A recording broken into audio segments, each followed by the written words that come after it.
신생아나 성장기 어린이가 먹는 것이 성인이 먹는 것과 다르듯 우리의 몸은 시기에 따라 꼭 필요한 영양소가 달라집니다. 그렇다면 질병이 본격적으로 시작하는 시기인 50대가 넘으면 어떤 음식을 먹어야 할까요?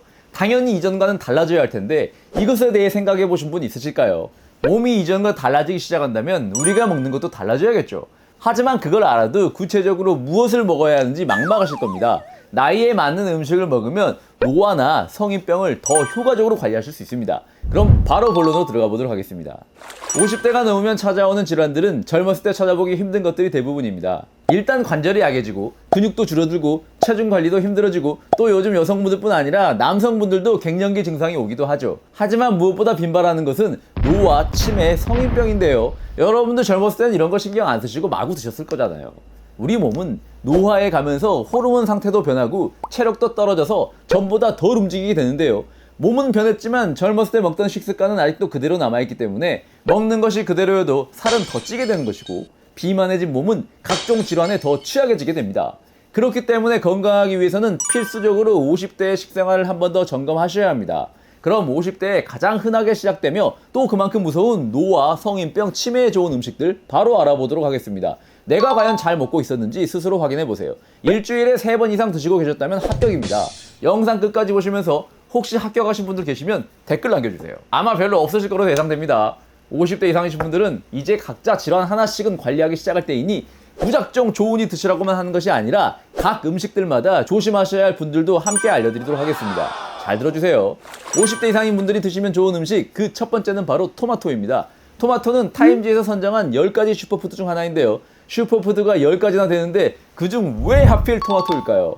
그 이유는 토마토가 노화를 막는데 매우 효과적이기 때문인데요. 대표적인 성분인 카로테노이드는 가장 유명한 항산화 물질 중 하나입니다. 카로테노이드는 50대가 되었을 때 빠지기 쉬운 근육의 조직을 강화하는 데 도움을 주고 관절 통증을 예방하고 운동을 하기도 더 수월하게 해줍니다. 이 카로테노이드 중 하나인 라이코펜은 노화를 유발하고 DNA를 손상시키는 물질인 활성산소를 억제해 특히 퇴행성 관절염 같은 관절 노화 예방에도 효과적인데요. 뿐만 아니라 라이코펜은 나쁜 콜레스테롤이 체내에서 산화되는 것을 방지해 동맥의 노화 진행을 늦춰 동맥경화 예방에도 효과가 있습니다. 토마토는 하루에 1개에서 2개 드시면 되고요. 토마토의 주성분인 라이코펜은 지용성이라 기름에 가열해서 먹으면 더 흡수가 잘 되는 거 이거 아시죠?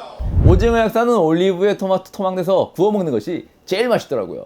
라이코펜은 토마토의 빨간색을 내는 성분이기 때문에 토마토를 고르실 때는 빨갛게 잘 익고 윤기가 있는 것으로 고르시고요.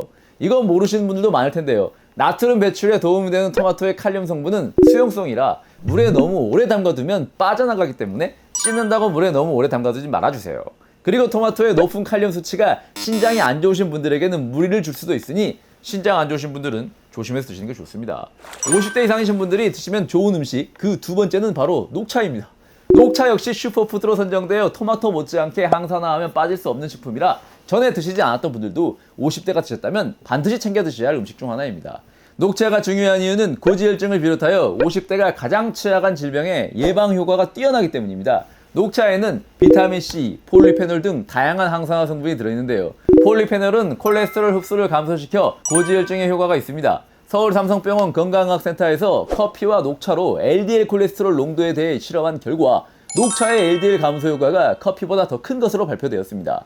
또한 폴리페놀 중에서도 녹차에 많이 들어있는 카테킨 성분은 항노화와 치매 예방에도 효과가 탁월합니다. 교토부리문과대학의 요시카와 교수는 녹차에 들어있는 카테킨 성분이 강한 항산화 작용을 하여 항노화 및 비만, 고혈압, 당뇨병 같은 생활습관병 방지에 효과가 있다고 발표하기도 했습니다. 알츠하이머는 베타아밀로이드 축적 외에도 타우 단백질이라는 것이 엉켜서 일어나기도 하는데요. 미국 캘리포니아대 연구팀은 뇌에서 추출한 타우 단백질에 녹차 속 카테킨을 직접 배양하자 타우 단백질의 엉킴 덩어리가 모두 사라진 것을 확인했습니다. 제가 전에 알려드렸던 적이 있는데요. 카테킨은 혈당과 혈압을 낮추는 효과도 탁월합니다. 미국 펜실베니아 주립대학 연구에 따르면 건강한 사람과 대사증후군이 있는 사람 모두 녹차 추출물을 먹은 후 공복혈당이 떨어졌고 일본에서 진행된 연구에서는 당뇨병 환자가 하루 4잔 이상의 녹차를 마실 경우 마시지 않는 사람보다 사망 위험이 40%가량 줄어들었다는 결과가 나오기도 했습니다.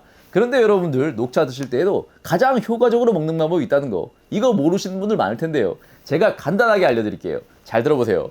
일반적으로 차를 먹을 때는 끓는 물을 식혀 70도에서 80도 정도 물에서 차 잎을 우려 마시라고 하는데요. 입안에 머금고 음미했을 때 녹차의 맛이 부드러워진다는 장점이 있긴 하지만 이건 그저 맛과 향을 음미하는 방법입니다. 카테킨은 뜨거운 물에서 잘 우러나온 성질이 있기 때문에 카테킨을 충분히 섭취하시려면 100도씨의 물에 입차로 드실 경우에는 한 번에 2-3분가량 우려서 드시고요. 티백으로 섭취하실 경우는 찻잎이 잘게 잘려있어 물과 닿는 표면적이 넓으므로 한 번에 30초 이상 우려내서 드시면 됩니다. 하지만 이렇게 먹으면 카테킨의 쓴맛 때문에 맛이 좀 떨어질 수 있으니 70도, 80도의 물에 녹차를 2-3번 우려서 드시면 영양과 맛을 모두 잡을 수 있습니다. 50대 이상에게 좋은 음식, 세 번째는 마늘입니다. 마늘 역시 토마토, 녹차에 이은 슈퍼푸드인데요. 이쯤 들으시면 아시겠지만 마늘 또한 대표적인 항산화 물질입니다. 마늘 속의 알리신은 마늘을 갈거나 썰 때 냄새가 나게 하는 성분으로 알리신이 몸속에서 분해될 때 설펜산이라는 성분이 생기는데 이 설펜산이 또 염증을 억제하는 효과가 있습니다. 또한 알리신은 체내 비타민 B6와 결합해 췌장세포 기능을 활성화시키고 알리신이 비타민 B1과 결합하면 일반 비타민 B1보다 포도당 사용을 더 많이 해 혈당을 떨어뜨리는 데도 더 도움을 줍니다. 게다가 마늘이 들어있는 알리신과 S알릴 화합물은 신경세포 생존과 재생 촉진 작용에도 효과적이며 S알릴시스테인은 뇌혈관성 질환과 신경세포 퇴행 변성 질환에 도움을 줄 수 있는데요. 이게 무슨 말이냐면 치매의 예방과 개선에도 마늘이 도움이 된다는 말입니다. 또한 서울과학기술대 식품공학과 김지연 교수팀이 마늘과 혈압을 다룬 기존 연구 논문 7편을 메타 분석한 결과 마늘 건조 분말을 꾸준히 섭취하면 혈압을 크게 낮출 수 있다는 연구 결과를 발표한 적도 있습니다. 알리신은 동물 연구에서도 혈압 개선에 효과적인 것으로 나타난 적이 있기 때문에 이 알리신의 영향이 아닌가 추정됩니다. 이 알리신은 열을 가하면 다소 감소하지만 한국식품영양과학지에 따르면 항산화 물질인 폴리페놀과 플라보노이드 함량은 오히려 열을 가했을 때 올라가고 마늘을 60도씨 이상으로 가열하면 체내 노폐물 배출을 촉진하는 아조엔 성분이 늘어납니다. 정리해서 말씀드리자면 마늘의 유익한 성분인 알리신은 생마늘일 때 가장 함유량이 풍부해 생으로 드시는 것이 가장 좋지만 익힌 마늘도 좋은 성분이 많이 들어있으니 위장 점막이 아프신 분들은 억지로 생마늘 고집할 필요는 없단 말이에요. 그리고 만약 생마늘을 드신다면 칼집 한번 내고 드시는 거 이거 기억나시죠? 마늘의 하루 권장량은 6종 마늘 기준으로 2조각에서 3조각입니다. 마늘에는 자극적인 유황계통 화합물이 포함되어 있어 위장 점막을 자극하므로 만성위염과 위장이 안 좋으신 분들은 섭취에 주의하셔야 하고요. 마늘을 먹은 뒤 입냄새가 나지 않게 하려면 조금 전 말씀드렸던 녹차를 드시면 좋습니다. 왜냐하면 녹차의 플라보노이드 성분에는 마늘 냄새를 흡수하는 성질이 있기 때문입니다. 또한 고기, 생선, 달걀, 치즈, 우유 이런 단백질이 많은 음식을 함께 드시는 것도 마늘 냄새 제거에 효과적입니다. 그동안 마늘이 좋다고 해서 드시고 싶었지만 마늘 냄새 날까봐 고민하셨던 분들 이런 방법 알아두시면 마늘 냄새를 아예 없앨 수는 없지만 줄일 수는 있습니다. 50대 이상 분들이 드시면 좋은 음식 그 네 번째는 바로 견과류입니다. 견과류는 맛도 좋지만 그 종류에 따라 건강 효과도 다양하고 입이 심심할 때 하나씩 집어먹기도 좋습니다. 나이 들수록 가공식품에 들어있는 당이나 트랜스지방의 위험성이 더욱 치명적으로 다가오기 때문에 간식으로 드시던 가공식품을 웬만하면 견과류로 바꿔주시는 것이 좋습니다. 견과류는 탄수화물 함량이 적고 단백질, 지방, 섬유질이 풍부한 완전식품인데요. 탄수화물이 적으니 당연히 혈당도 거의 올리지 않습니다. 견과류에는 심혈관 건강에 필수적인 불포화 지방산이 많이 들어있는데요. 불포화 지방산은 혈관 건강에 좋다는 거 잘 아시죠?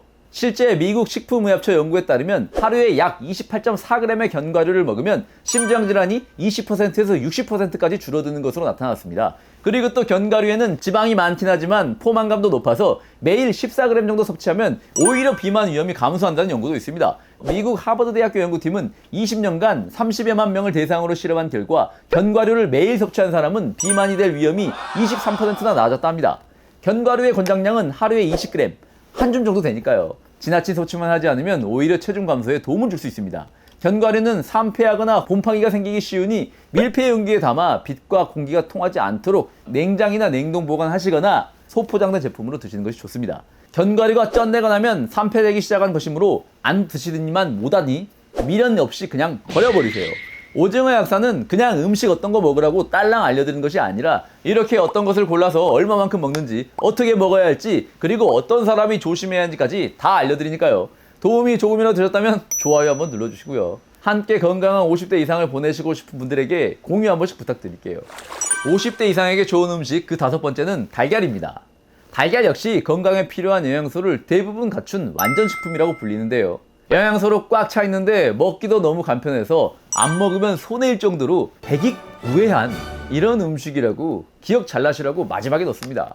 탄수화물이 거의 들어있지 않아 혈당도 거의 올리지 않고 탄수화물 대신 단백질 함량이 높아 포만감이 오래 유지되어 다이어트에도 도움이 되고 단백질이 근육 생성에도 크게 도움을 줍니다. 달걀 노른자에는 레시틴이 풍부하게 함유되어 있습니다. 레시틴은 기억의 저장과 회상에 필요한 신경 신호를 전달하는 데 꼭 필요한 아세틸콜린의 원료 물질인데요. 이 레시틴은 기억력 증진과 뇌 건강에 도움이 되어 치매 예방 효과가 있습니다.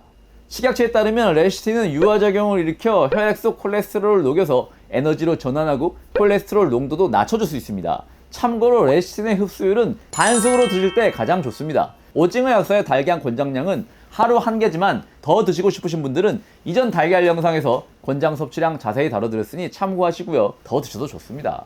달걀은 신선식품이므로 구매하실 때 유통기한 확인하시는 것도 잊지 마시고요. 오징어 약사도 이제 더욱 건강해질 50대를 준비하면서 이 5가지 음식 중에 가장 좋아하는 녹차 한 잔 마시면서 다음 시간에 더 유익한 영상으로 다시 돌아오도록 하겠습니다. 그럼 더 건강해져서 만나요.